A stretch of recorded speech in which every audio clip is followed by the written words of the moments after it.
Audio Jungle.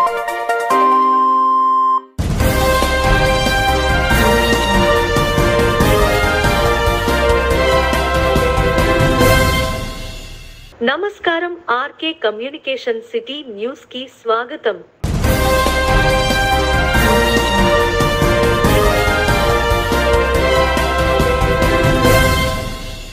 Janasena TDP BJP ఉమ్మడి అభ్యర్థి అయిన Bolisetti Srinivas taxi owners and workers ఆత్మీయ సమావేశంలో పాల్గొన్నారు.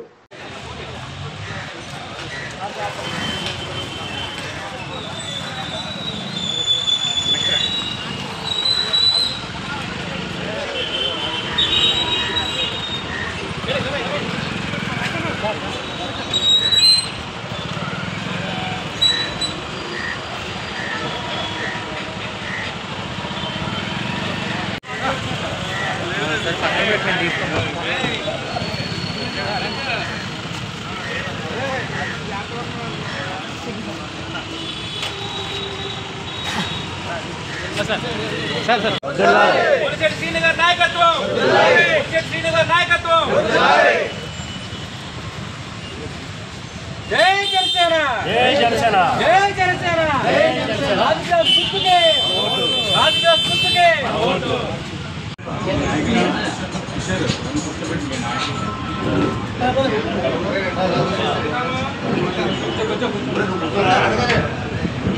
మిత్రులందరికీ ఉదయపూర్వ నమస్కారం.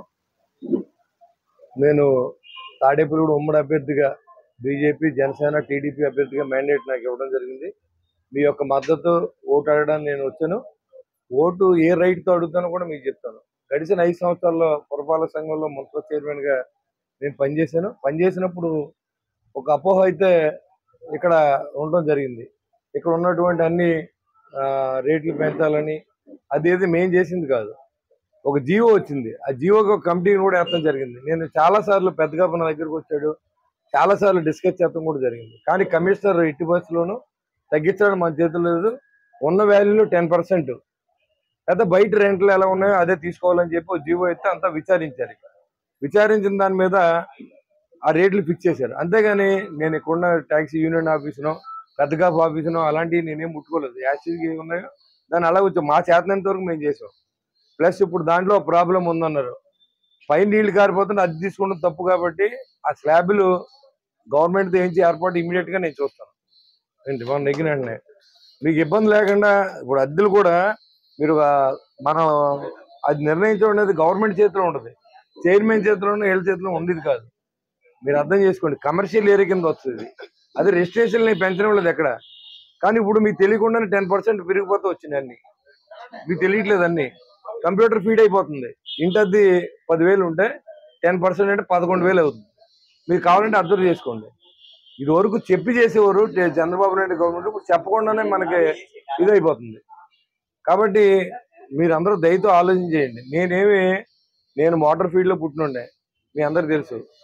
ఇవాళ మన ఫీల్డ్ అంతా పడుకుంది. ఇవాళ మనం మనుషులు ఏదో మిగిలి ఉన్నాం కానీ ఎక్కడ బాడీలో ఎక్కడ రక్తం లేదు. అన్ని గవర్నమెంట్లు మనకు చెప్పాలంటే ఇప్పుడున్న ఇన్సూరెన్స్ పద్ధతి కానీ, డీజిల్ ఆయిల్ కానీ, లేకపోతే మెకానిజం కానీ అన్నీ పోయినాయి. ఇవాళ మన చేతిలో ఏం లేదు. ఇవాళ లారీ అయినా, కారు అయినా, ట్యాక్సీ అయినా. ఇవాళ ట్యాక్సీ ఓనర్లు ఎలా ఉండేవాళ్ళు ఈ ఊళ్ళో, మా చిన్నప్పుడు బాలయ్య కానీ, లేకపోతే సుందరం గారు కానీ, లేకపోతే ఇంకా పెద్దవాళ్ళు చాలా మంది, ఇక్కడ నచ్చకృష్ణ గారు. నేను లారీలు 60 లారీలు ఉన్నాయి నాకు. అవన్నీ ఆపుకుని అన్ని అమ్మేసుకునే పరిస్థితి. ఎందుకంటే ట్యాక్సీ ఓనర్ పరిస్థితి కూడా అంతే. ఏదో కారు ఉంది, ఆ డ్రైవర్ గా ఓనర్ వెళ్తే ఏదైనా 500, 1000 ఇంటికి పట్టుకెళ్తారు తప్ప, లేకపోతే ఆ కారు కూడా తిప్పుకోవాల్సిన అవసరం లేదు. ఇలాంటి పరిస్థితులు మీరు ఇంకా ఈ ఫీల్డ్ పట్టుకుని ఇంక వేరే ఏం చేయలేక మీరు బతుకుతున్నమాట వాస్తవం. మన నెక్స్ట్ జనరేషన్కి అయినా మన పిల్లల్ని చదివించుకుని దీంట్లో చేంజ్ చేసుకోవాలి తప్ప దీన్ని మనం బతికించే శక్తి మనలో లేదు. గవర్నమెంట్ పాలసీలు ఎలా ఉన్నాయి, గవర్నమెంట్లు మారాలి. ఇవాళ కరెంటు బిల్లులు పెంచారు, నిత్యావసర వస్తువుల రేట్లు పెంచారు, డీజిల్ రేట్ అన్ని రాష్ట్రాల కంటే ఎక్కువ. ఏంటి లిక్కర్ రేటు, ఎవరైతే లిక్కర్ వాడి సగటు కుటుంబాలన్నీ కూడా లిక్కర్ తాగుతారో వాళ్ళందరి దగ్గర కూడా రోజు 200-300 లాగేస్తూ ఉన్నారు. ఇవన్నీ గవర్నమెంట్ ఆదాయం కోసం చూస్తున్నారు తప్ప ప్రజలు బాగుపడటం కోసం చూడని ప్రభుత్వాలు ఇవాళ మనల్ని వెళ్తా ఉన్నాయి. ఇవాళ టోటల్ గా మనం వ్యతిరేక ఓటుని చేయకుండా ఉండడం కోసం పవన్ కళ్యాణ్ గారు ఏవైనా సరే మళ్ళీ అనుభవజ్ఞ ముఖ్యమంత్రి రావాలి, లేకపోతే రాష్ట్రం అప్పుల పాలు అయిపోయింది. మనకేంటి అప్పులు అని అడిగితే అప్పులకి మన వడ్డీలు కడుతున్నాం, అది మన డబ్బే, మన కట్టి పనులే వడ్డీల కింద వెళ్ళిపోతుంది. మరి అభివృద్ధి ఎప్పుడు చేసుకుంటాం? ఏ రోడ్డు అని ఉందా? ట్యాక్సీ ఉంది. మేనవల్లూరు వెళ్ళాలంటే వెళ్ళొచ్చేటప్పుడు మీకు ఇచ్చి కిరాయి కంటే రిపేర్ ఎక్కువ అవుతుంది. కొన్ని రోడ్లు వెళ్ళాలంటే తణుకు వెళ్ళాలంటే రోడ్డు లేదు, బాదంపూడి వెళ్ళాలంటే రోడ్డు లేదు, ఏదైనా హైవే ఉంది కాబట్టి హైవే ఎక్కేస్తున్నాం అందరం మనం. ఇలాంటి దురదృష్టకరమైన పరిస్థితి నాకు 62 సంవత్సరాల వయసులో నేను ఎప్పుడు చూడలేదు. ఎప్పుడు మోటార్ సైకిల్ కూడా వెళ్ళలేని పరిస్థితి. ఇంకా మనం ఈ రోడ్లు ఎలా బాగు చేయించుకుంటాం? ఇప్పుడు ఎలక్షన్ వచ్చేటప్పటికి నేను మీకు 5 లక్షలు ఇస్తాను, మీకు 10 లక్షలు ఇస్తాను. ఎవరు డబ్బులు ఇస్తున్నారు? మీరు ఎలక్షన్ పవర్లో ఉన్నంతసేపు జనం గుర్తున్నారు డబ్బులు తప్ప. ఇవాళ దగ్గరికి వచ్చేటప్పటికి ట్యాక్స్ స్టాండ్కి 5 లక్షలు, మోటార్ సైకిల్కి 5 లక్షలు, అది ఎలా ఇస్తానని చెప్పుకుంటూ వెళ్ళిపోతున్నారు మీరు. అదేంటంటే పాపం సొమ్ము బాగా మదించిపోయి ఉన్నారు కాబట్టి మీరు ఏమైనా చేస్తారు. మీ కష్టాలు. నియోజకవర్గంలోనే అతిపెద్ద గ్రామం, మండల కేంద్రమైన పెంటపాడులో గణనీయంగా ఉన్న వెలమ సామాజిక వర్గీయులు అందరూ పార్టీలకతీతంగా తన విజయానికి సహకరిస్తారని ఆశిస్తున్నట్లు తాడేపల్లిగూడెం అసెంబ్లీ నియోజకవర్గం నుంచి వైఎస్ఆర్ కాంగ్రెస్ పార్టీ అభ్యర్థిగా పోటీ చేస్తున్న రాష్ట్ర ఉప ముఖ్యమంత్రి, దేవాదాయ ధర్మాదాయ శాఖ మంత్రి కొట్టు సత్యనారాయణ తన మనోభావాన్ని వెల్లడించారు.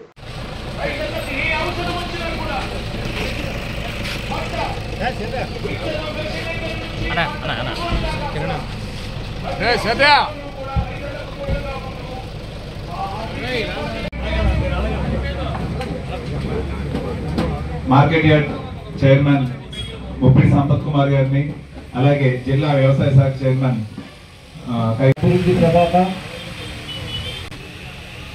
అందరూ కూడా తాడేపల్లిగూడెం ఎమ్మెల్యే ఎవరా అంటూ రాష్ట్రం అంతా చూసేలాగా కార్యక్రమాలు చేస్తున్నటువంటి మన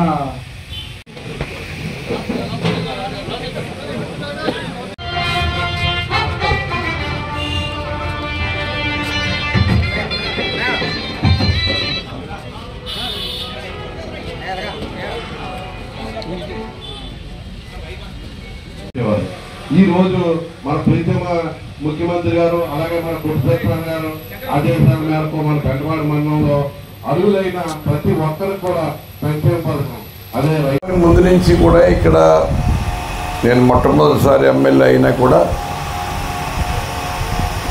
అభివృద్ధికి చాలా దూరంగా ఉన్న పెద్ద మనకున్న గ్రామాల్లోకి అతిపెద్ద గ్రామం మండల కేంద్రం కూడా పెంటపాడు గ్రామం. మరి ఆ 5 ఏళ్ళు కూడా పెద్ద ఎత్తున నిధులు కేటాయించి ఇవాళ ఈ మెయిన్ రోడ్డు ఆవేళ మనం వేసిన డ్రైన్ కట్టించిన ప్రధానమైన డ్రైన్లు, ఇంకా అనేక డ్రైన్లు కట్టించిన, సీసీ రోడ్లు వేయించిన, మంచినీళ్ళు మన గుమ్మడిపంతులో ట్యాంకులు కట్టించిన, ఎక్కడ మళ్ళీ మనం ట్యాంకులు కట్టించిన, మరి ఫిల్టర్ బెడ్లు అన్నీ ఎన్ని కట్టించిన, ఎప్పుడు చూసినా ఏ కార్యక్రమం కూడా మనం అధికారంలో ఉన్నప్పుడు జరిగింది తప్ప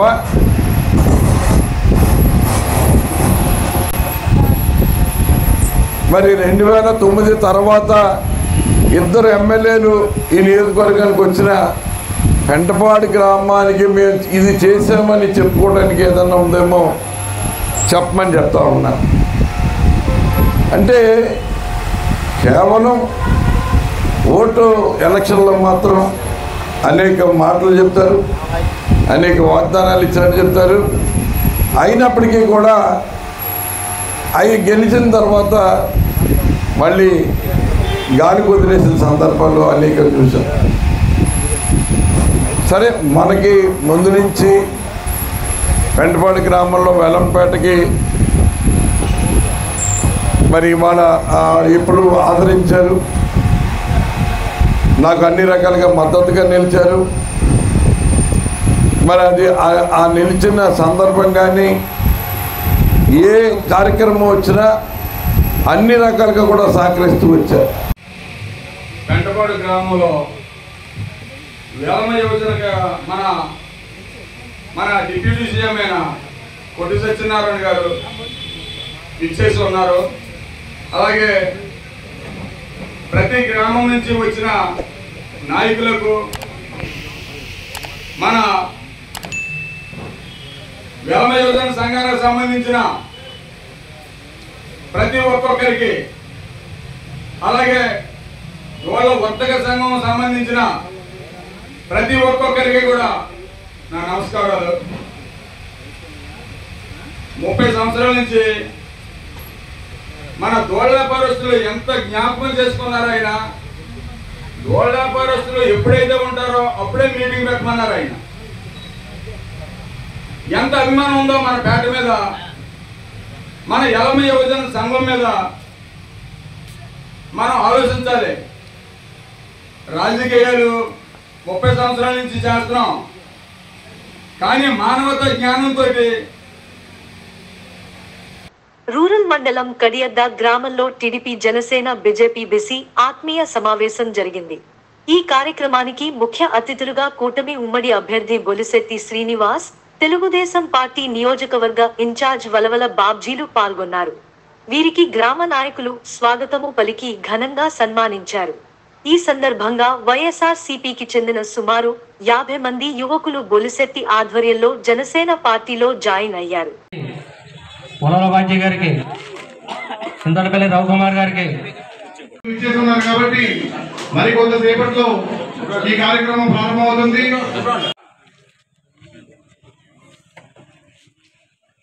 మన గ్రామ బీసీ యువత అందరూ బీసీ నాయకుల ఆత్మీయ సమావేశం ఏర్పాటు చేయడం జరిగింది. శ్రీకృష్ణ యూత్ వారు కొంచెం వెనక్కున్నాండి, కొంచెం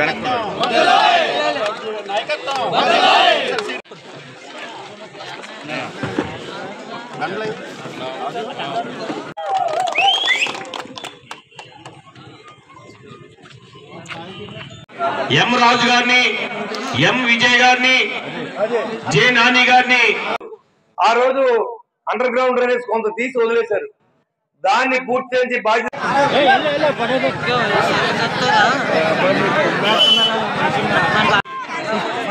ప్రతి ఒక్కరికి కూడా పేరు పేరున ధన్యవాదాలు తెలియజేస్తూ, దయచేసి ఈ కార్యక్రమానికి వచ్చిన ప్రతి ఒక్కరికి కూడా భోజన ఏర్పాట్లు చేసినటువంటి తెలుగుదేశం పార్టీ ఇన్ఛార్జ్ నా మిత్రుడు వరుణ మల్లికార్జునరావు గారికి, రూరల్ మండలం ప్రెసిడెంట్ రవి గారికి, నా తమ్ముడు గొర్రెల శ్రీధర్ గారికి, తోట రాజా గారికి, నా మిత్రుడు నా తమ్ముడు అన్నవరం గారికి, పుల్లా బాబీ గారికి, ఈ సమావేశాన్ని విచ్చేసినటువంటి పెద్దలందరికీ, బీసీ నాయకులకు, వివిధ కులాలకు సంబంధించిన నాయకులందరూ కూడా నా ఉదయపూర్వ నమస్కారం. ఈరోజు చాలా మంది పెద్దలు మాట్లాడారు. ఇవాళ బీసీ అంటే తెలుగుదేశం అనేది నిజమైన విషయం మీ అందరికి తెలుసు. ఎందుకంటే ఒక ఎర్రమనాయుడు గారిని కానీ, లేదా ఒక రామ్మోహన్ నాయుడు గారిని కానీ, ఒక అచ్చెన్నాయుడు గారిని కానీ, అదేవిధంగా పేదాని సత్యనారాయణ గారిని కానీ, అలా ఎంతో మంది నాయకులు తయారు చేసిన పార్టీ యనమల రామకృష్ణ గారు, ఎంతో మంది నాయకులు బీసీ నాయకుల్ని రాష్ట్రానికి ఇచ్చినటువంటి ఘనత తెలుగుదేశం పార్టీ దక్కుద్ది. ఈ రోజు ఈ ప్రాంతానికి వచ్చి ఓటు అడిగే హక్కు తెలుగుదేశం పార్టీకి మాత్రమే ఉంది. ఆ తర్వాత జనసేన పార్టీకి మాత్రమే ఉంది. ఎందుకో చెప్తా. 1983 సంవత్సరంలో ఈ ప్రాంతంలో మా తాతయ్య గారికి 40 ఎకరాల పొలం ఉండేది. ఆ పొలం అంతా పండిస్తే మేమంతా కుటుంబం తింటాకే ఆ 2 ఎడ్ల బండి మీద వెళ్తాక తప్ప ఎలాంటి సదుపాయాలు లేనటువంటి ప్రాంతం ఇదంతా కూడా. కడియద్ద, కృష్ణాపురం, నీరద్రపురం, కొమ్ముగూడెం ఎప్పుడైనంతా. అలాంటి పరిస్థితిలో 1983 సంవత్సరం రైతుకు సువర్ణ యుగం ఎన్టీ రామారావు గారు రావడం. ఆ రోజు మోటార్లు ఇవ్వకపోతే ఈ ప్రాంతంలో ఈ రైతు కార్లు లేవు, మోటార్ సైకిల్ కూడా లేవు. అవి మీ అందరికి తెలుసు, అనుభవించిన పెద్దోళ్ళందరికీ తెలుసు. ఆ రోజు నుంచి ఈ ప్రాంతంతో నా సత్సంబంధాలు ఉన్నాయి. అలాంటి పరిస్థితుల్లో రామారావు గారు వచ్చిన తర్వాత ప్రతి సామాన్యుడు రాజకీయం చేయాలి, ఒక ఆంతరం ఉంది, ఒక ఎమ్మెల్యే దగ్గరికి వెళ్ళాలంటే ఒక నాయకుడే వెళ్ళాలనే పరిస్థితి నుంచి ఒక రిక్షా పుల్లలు కూడా ఎన్టీ రామారావు గారి దగ్గర వచ్చి మాట్లాడి పరిస్థితి కల్పించినటువంటి వ్యక్తి ఎన్టీ రామారావు గారు. జనసేన బీజేపీ కార్యకర్తలు, అలాగే బీసీ నాయకులు అందరికీ కూడా హృదయపూర్వక నమస్కారం. మరి వేళ 5 సంవత్సరాలకు ఒక్కసారి ఎన్నిక జరుగుతుంది. ఆ ఎన్నికలో మనం అభ్యర్థిని పరిగణనలోకి తీసుకుని ఓటు వేయకపోతే ఎటువంటి ప్రమాదాలు జరుగుతాయన్నది ఈ 5 సంవత్సరాలు మనం అనుభవించిన పరిస్థితి ఉంది. ముఖ్యంగా విజన్ లేని నాయకుడిని ఎన్నుకుంటే ఏ రకంగా డెవలప్మెంట్కి అడ్డు తగులుతాడు అనేది జగన్మోహన్ రెడ్డి గారిని చూసి నేర్చుకోవాల్సిన పరిస్థితి ఏర్పడింది. ఎందుకంటే పోలవరం ప్రాజెక్టు 72% పూర్తి చేసి అతనికి అప్పచెప్తే ఈ వేళకి కూడా అతిగతి లేకోకుండా చేసేసిన చరిత్ర అయింది. అమరావతిలో చక్కగా డెవలప్మెంట్ చేసి అప్పచెప్తే రోడ్లు కూడా తవ్వేసిన పరిస్థితి. 3 రాజధానులు అన్నాడు, మరి వైజాగ్ రాజధానిగా చేసి పరిపాలిస్తానన్నాడు. అక్కడ ఒక ఎమ్మెల్యే అభ్యర్థి బొలిశెట్టి శ్రీనివాస్ గారు, అలాగే బీజేపీ నాయకులు ఈతగొండ తాతాజీ గారు తెలుగుదేశం బీజేపీ జనసేన ఉమ్మడి అభ్యర్థిగా మరి యొక్క తాడేపల్లిగూడెం నియోజకవర్గ ఎమ్మెల్యే అభ్యర్థిగా ప్రకటించిన రోజు నుంచి కూడా ఏదైతే ఈ నియోజకవర్గంలో ఇబ్బందులు లేకుండా తెలుగుదేశం పార్టీని కానీ జనసేన కానీ బీజేపీని కానీ కలిసిమెలిసి అటు వలవల బాబ్జీ గారి నాయకత్వంలో ఈ 3 పార్టీల్ని ఎప్పుడు ఇబ్బంది లేకుండా ఎన్ని ఇబ్బందులు పెడదామని ప్రయత్నం చేసినా నా మిత్రుడు అఖండమైన మెజారిటీతో నెగ్గించి తీసుకొచ్చే బాధ్యత నాది అని చెప్పి నారా చంద్రబాబు నాయుడు గారి దగ్గర మాటిచ్చిన వ్యక్తి వలవల బాబ్జీ గారు అని చెప్పి తెలియజేస్తా ఉన్నా. ఇటువంటి కార్యక్రమాలు చేస్తూ ఈ రోజు ఏదైతే మనం అనేక రకమైన సందర్భాల్లో మాట్లాడుకుంటూ ఉన్నాం, ఖచ్చితంగా ఎన్నో వేల మెజారిటీ వస్తుంది, అన్ని వేల మెజారిటీ వస్తుంది అనుకుంటాం. కావను మనందరం అనుకుంటున్నాం, కానీ ఒక్కటే ఇక్కడికి వచ్చిన పెద్దలకు కానీ యువకులకు. ఏలూరు మేత్రాసనం తాడేపల్లిగూడెం కడకట్ల పాతూరు విచారణలలో ఆర్సీఎం మత గురువులు rev father Joseph Arjun, father Prem Kumar, father Joji బాబుల ఆధ్వర్యంలో గుడ్ ఫ్రైడే పురస్కరించుకుని తాడేపల్లిగూడెం పోలీస్ ఐలాండ్ వద్ద నుండి taluka office centre, railway station centre మీదుగా పాతూరు చర్చికి, పవన్ మెస్ వద్ద నుండి హౌసింగ్ బోర్డు మీదుగా మదర్ వన్నిని చర్చ్ వరకు పురపాలక వీధుల్లో సిలువను మోసుకుంటూ క్రైస్తవ విశ్వాసులు ఊరేగింపుగా ఆయా చర్చిలకు చేరుకున్నారు.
ప్రియమైన సహోదరులారా, ఈరోజు ప్రపంచాన్ని మానవతలో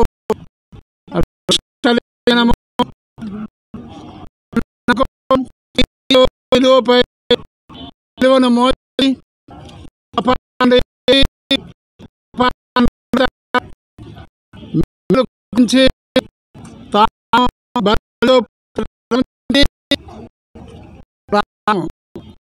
వదిలే ఈ ప్రాణం ప్రతి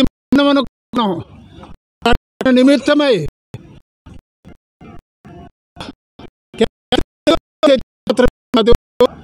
అన్నింటి మానవకు